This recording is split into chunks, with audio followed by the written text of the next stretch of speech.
Toi en tant que femme, tu es un monde à part entière. Tu possèdes un esprit vaste, une âme profonde, un cœur passionné. Tu portes en toi des rêves, des désirs, des élans créateurs. Tu es capable d'ambition, de génie et de grâce. L'amour que tu offres est immense, mais il n'est pas la seule chose que tu as à donner. Donner la vie est un pouvoir sacré, mais ce n'est pas l'unique expression de ta puissance. Alors être serviable oui, mais pas au prix de ton effacement, et ta valeur ne se limite pas à ta capacité à combler ni à satisfaire les besoins des autres. Et pourtant, quelque part, il y a encore cette femme, qu'elle soit jeune ou moins jeune, qui vit en silence.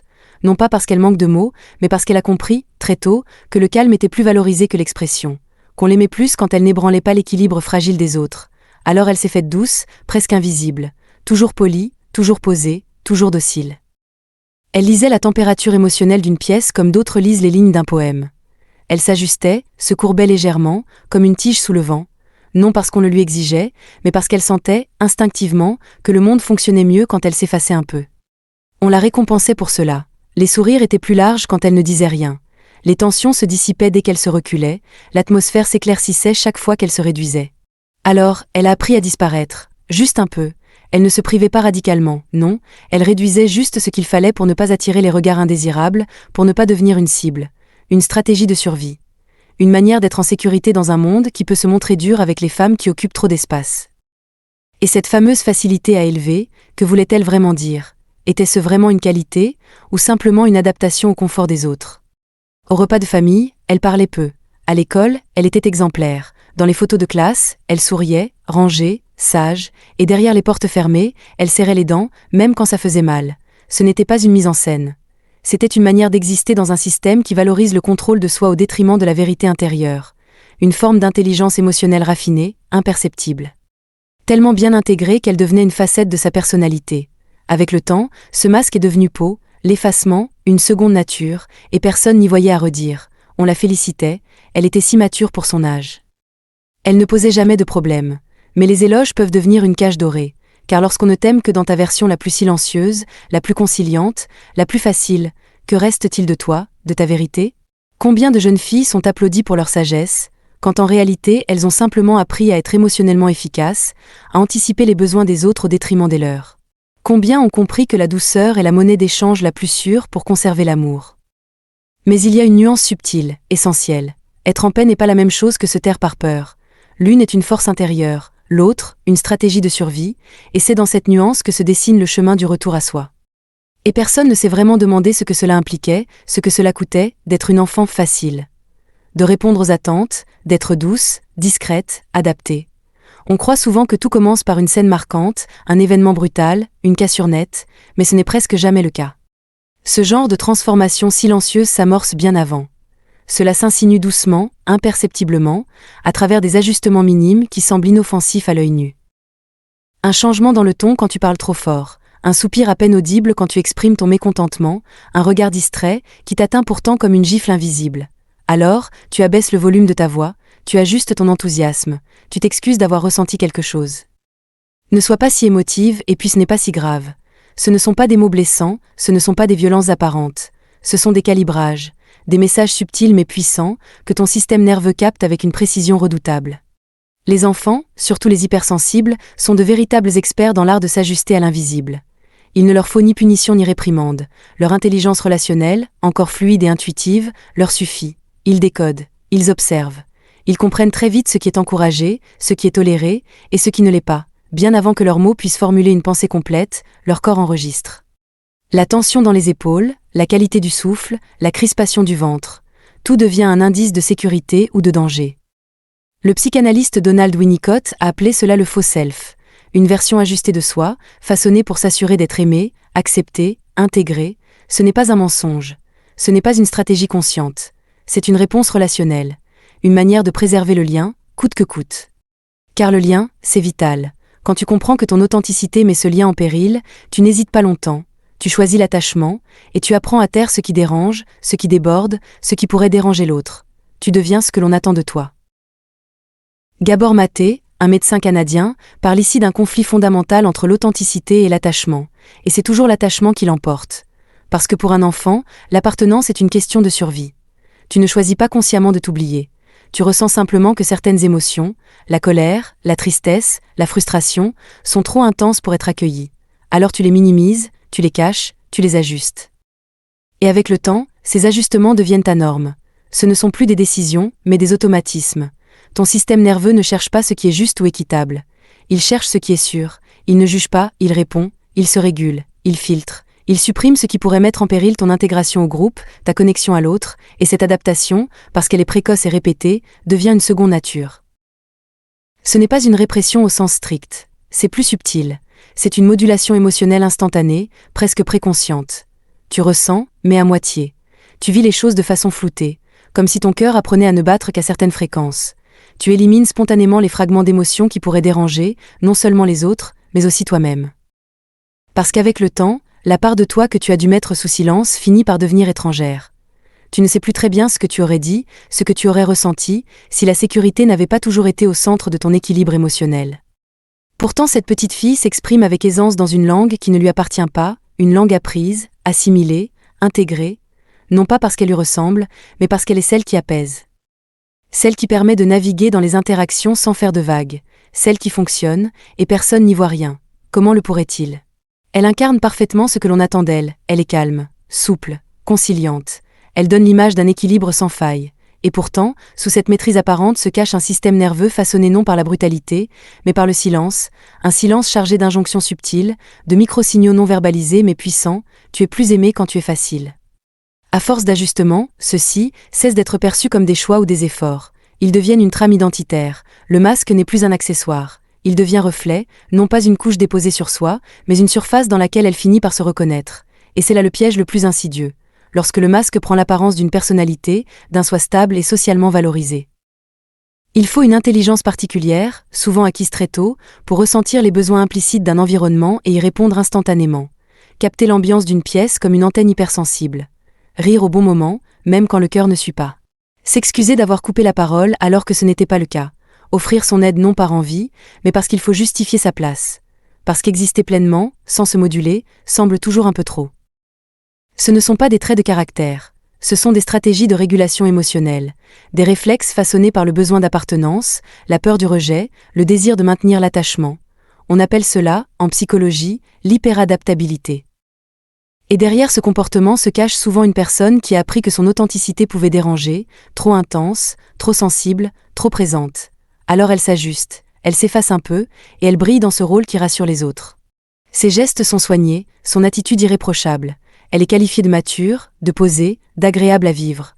En réalité, cela signifie surtout qu'elle ne dérange jamais, qu'elle ne déborde pas. Elle sait parfaitement doser ses réactions, calibrer ses mots, moduler ses émotions. Non pas parce qu'elle ne ressent pas profondément, mais parce qu'elle a appris à être une traductrice silencieuse de ses émotions, à les rendre socialement acceptables. À faire en sorte que sa présence soit toujours confortable, jamais trop exigeante.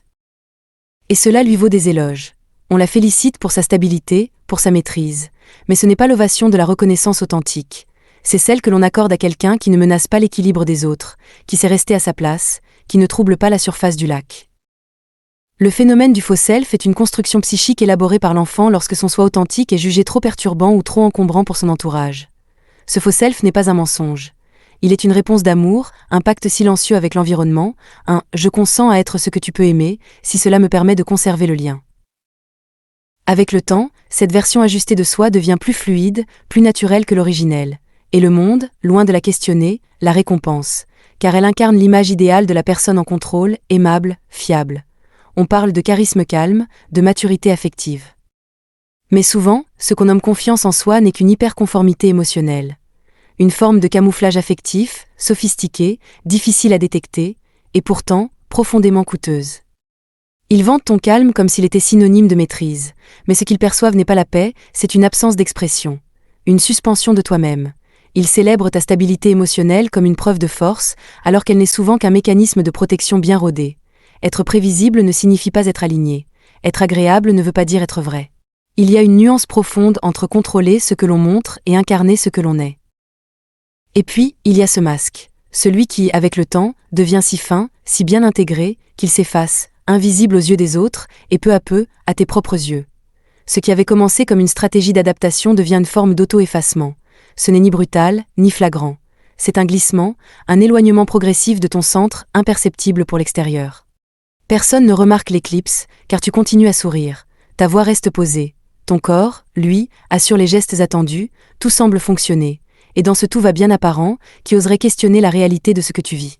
Mais cette mécanique a un coût, et ce coût ne se crie pas, il s'inscrit ailleurs. Il se grave dans ton corps, il s'annonce d'abord à voix basse. Une fatigue floue, un besoin de te concentrer même quand rien ne l'exige, une tension que tu n'arrives pas à nommer. Puis, ça s'installe, le sommeil devient capricieux, la concentration, fuyante. Ton corps se fige dans l'immobilité, mais s'alourdit dès que tu bouges, et quand tout s'apaise à l'extérieur, ton cerveau, lui, monte le volume. Parce que le silence, en réalité, n'a jamais été sécurisant. Tu as appris à surveiller, à anticiper. L'hypervigilance n'est pas un trouble chez toi, c'est une habitude neuronale, une condition de survie. Tu rejoues les scènes avant qu'elles n'aient lieu. Tu les revis une fois qu'elles sont finies, pas parce qu'il s'est passé quelque chose de grave, mais parce que tu as appris à ne jamais baisser la garde. Ton système interne reste en alerte, comme si l'effondrement pouvait se produire à tout instant, et instinctivement, tu te prépares à ramasser les morceaux, même quand personne ne t'en fait la demande, surtout dans ces cas-là. Ce n'est pas qu'une affaire d'anxiété, c'est plus subtil, plus diffus, c'est une forme d'éloignement de toi-même, une fragmentation de ta présence. Tu vis dans un état de veille permanent, entre attention et détachement. Une autosurveillance si constante qu'elle devient un filtre entre toi et la vie. Et ce qui trouble le plus, c'est que tout semble aller bien. En surface, tout roule. Tu es là, tu gères, tu assures, mais à l'intérieur, tu fonctionnes sur un mode qui ne s'arrête jamais. Alors comment expliquer cette usure silencieuse ? Comment parler de cette fatigue sans cause apparente, de cette tension sans incident précis, de ce vide ressenti malgré le plein apparent ? Il n'y a pas de trauma unique. Il y a 1000 petites renonciations, 1000 instants où tu as choisi la régulation émotionnelle au lieu de l'expression spontanée, où tu as préféré l'acceptation sociale à l'authenticité, où tu as troqué l'honnêteté intérieure pour la performance extérieure. Et pourtant, ton corps, lui, n'oublie rien. Il archive chaque émotion non dite, chaque pulsion retenue, chaque vérité étouffée. Il les enregistre sous forme de tension musculaire, de blocage respiratoire, de posture figée. Les neurosciences nous l'enseignent. Le corps n'est pas seulement le véhicule de l'émotion, il en est aussi le coffre-fort. Le système nerveux enregistre ce que le mental préfère taire. Il n'oublie rien, même ce que tu crois avoir refoulé, dissimulé ou dépassé. Chaque émotion que tu n'exprimes pas, chaque ressenti que tu retiens, s'imprime quelque part dans ton corps, comme un fichier invisible mais actif. Et lorsque le cœur reste longtemps en silence, le corps se met à parler à sa place. Douleur diffuse, fatigue chronique, tension inexplicable, isolement intérieur, maladie sans origine apparente. Ce n'est pas un effondrement brutal. C'est une dissolution lente, discrète. Une forme d'érosion silencieuse, celle d'un système qui fonctionne en mode suradaptation, sans jamais avoir été mis en pause, sans jamais avoir eu l'occasion de revenir à lui-même. Ce que ton corps tente de traduire, c'est une intention que tu as oubliée, un signal profond que ton identité ne reconnaît plus tout à fait. À force de t'adapter, tu t'éloignes de toi-même. Tu perds peu à peu ta forme originelle, pas dans le fracas, mais dans le glissement. C'est une perte sans drame, mais pas sans conséquence. Tu te dilues dans les attentes, dans les interactions, dans les zones de confort partagées qui anesthésient ta propre vérité. Tu finis par oublier ce qui t'allumait de l'intérieur, ce qui t'irritait aussi, ces signaux précieux de ta vitalité. Tu ne sais plus ce que tu aurais réellement choisi, si on t'avait laissé le choix, ou si tu t'étais autorisé à le prendre. Ta voix ne s'éteint pas d'un seul coup. Elle s'efface, subtilement, dans les choix faits pour ne pas déranger. Dans les silences polis, dans les opinions réfrénées pour préserver l'harmonie, dans les oui donnés à contre-cœur, pour éviter le rejet, pour conserver le lien, même au prix de ton intégrité. Tu deviens souple, malléable, presque fluide dans ton rapport aux autres, et cette capacité d'adaptation est confondue avec de la sagesse. Mais la flexibilité n'est pas l'authenticité.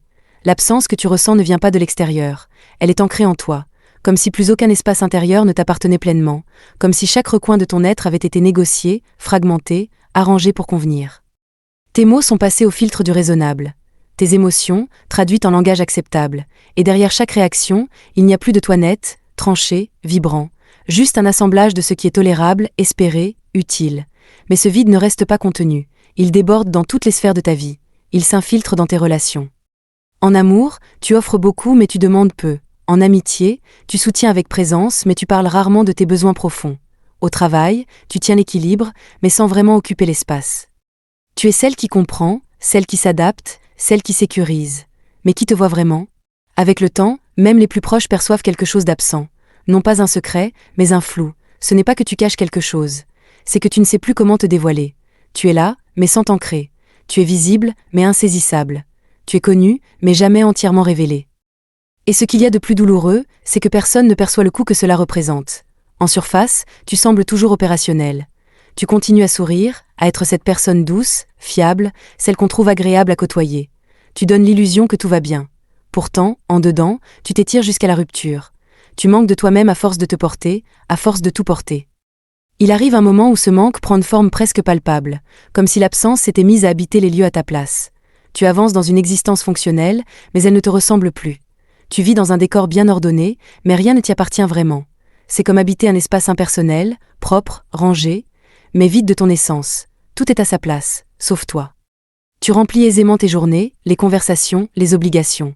Tu joues ton rôle avec habileté, mais en réalité, tu occupes une version de toi-même comme on endosse un costume. Tu es là sans y être. Ce n'est ni une peine franche, ni un effondrement flagrant. C'est une sorte d'aliénation douce, une étrangeté subtile, presque muette. Difficile à nommer parce que rien, objectivement, ne va mal, et pourtant, quelque chose de fondamental t'échappe. Il y a de quoi manger, un toit, des occupations, même des moments où tu ris, mais en filigrane, un détachement s'est installé, comme si tu regardais ta vie à travers une vitre.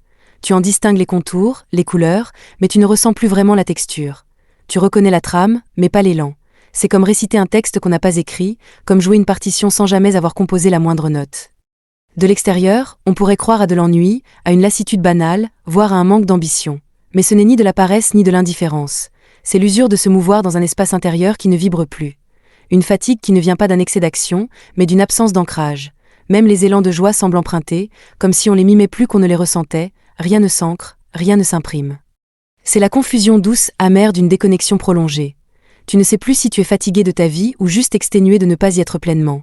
Et cette question, elle ne s'impose pas violemment. Elle se glisse en toi dans les instants de silence, quand les masques tombent, quand il n'y a plus rien à performer. Ces moments où le vide devient plus parlant que le bruit. Et là, une interrogation sourde émerge. Qui serais-tu si tu arrêtais simplement de réagir ? Cela semble simple, mais ça ne l'est pas, parce que toute ton identité s'est peu à peu construite en réponse à ce qui t'entoure, aux attentes, aux regards, aux variations d'humeur, aux non-dits. Tu as appris à être réactive, à t'adapter pour survivre, mais la réactivité n'est pas la vie. C'est une forme de camouflage, un mode de protection.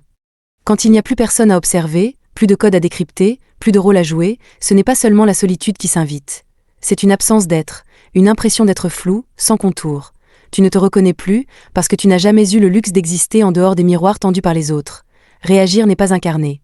Réagir, c'est maintenir l'illusion d'un lien avec soi, alors que quelque chose en toi s'est tu. Et à force, une fine fissure se dessine. Une fracture silencieuse, invisible de l'extérieur, mais en toi, elle résonne et commence à faire de plus en plus de bruit. Et là on en vient à confondre l'instinct avec l'adaptation. L'un jaillit de l'intérieur, l'autre se modèle à l'extérieur. Søren Kierkegaard écrivait que le plus grand désespoir est de ne pas avoir conscience d'avoir un soi. Ne pas savoir que l'on existe autrement que dans les attentes, dans les ajustements, dans les rôles. Plus tard, Jean-Paul Sartre soulignera que l'identité se façonne à travers le regard d'autrui, que nous devenons ce que l'on perçoit de nous, et lorsque l'on grandit sous le prisme de cette perception, on apprend à réagir plutôt qu'à choisir. On se construit comme une réponse, et non comme une initiative. Mais à quel moment commence-t-on à agir depuis l'intérieur ?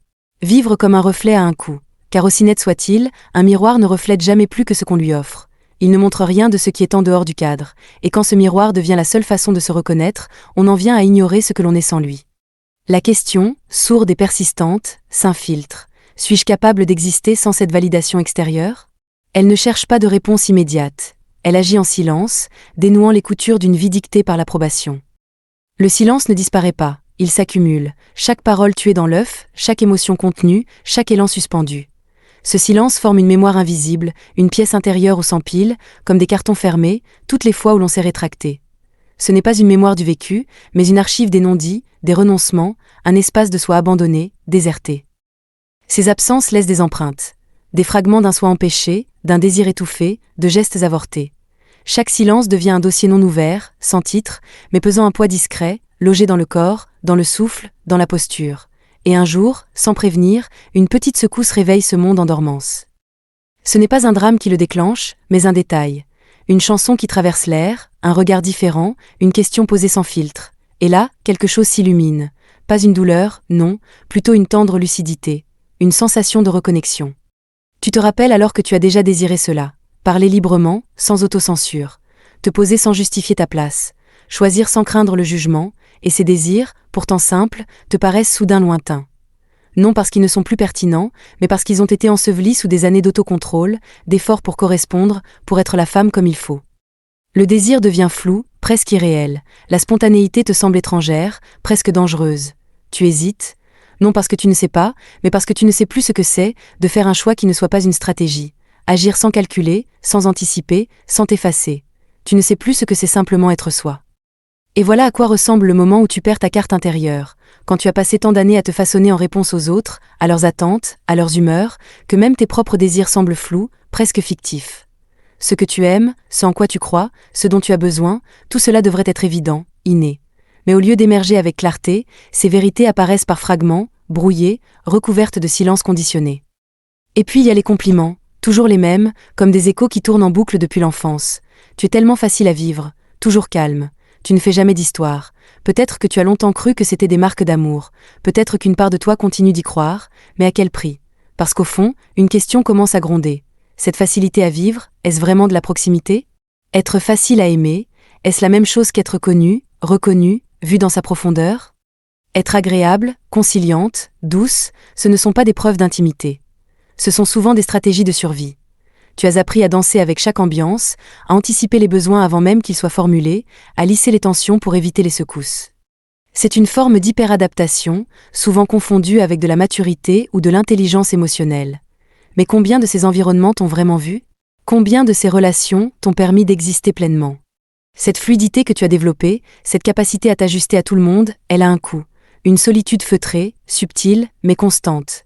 Une sorte d'isolement même dans les interactions, parce que tu n'es jamais vraiment là sans avoir ajusté ton être au préalable. Tu parles, tu ris, tu t'impliques, mais en traduction, et dans ce langage d'entre-deux, tu t'effaces un peu plus à chaque fois. La société applaudit celles qui ne font pas de vagues, celles qui comprennent sans qu'on ait besoin d'expliquer, celles qui devinent et se taisent, celles qui sont là, mais sans trop déranger. Mais ce que l'on nomme parfois intelligence émotionnelle est en réalité le résultat d'un effacement progressif de soi, un polissage de l'authenticité, jusqu'à ce qu'il ne reste plus qu'une version édulcorée, socialement acceptable, mais intérieurement vide.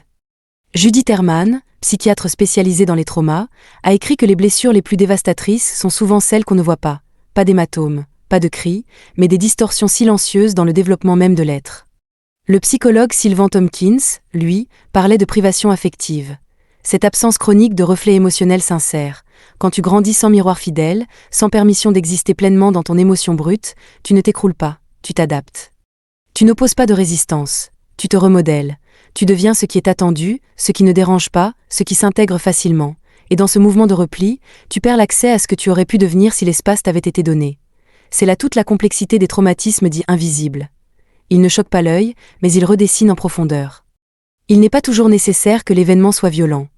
Parfois, c'est l'absence qui sculpte, le manque de permission d'être, qui déforme. Ce n'est pas un effacement complet, ce n'est pas dramatique dans le sens spectaculaire. C'est plus subtil, plus insidieux. Ce qui te manque n'a pas disparu, il ne s'est jamais pleinement formé, ce n'est pas effacé, c'est inachevé, comme une promesse restée en suspens.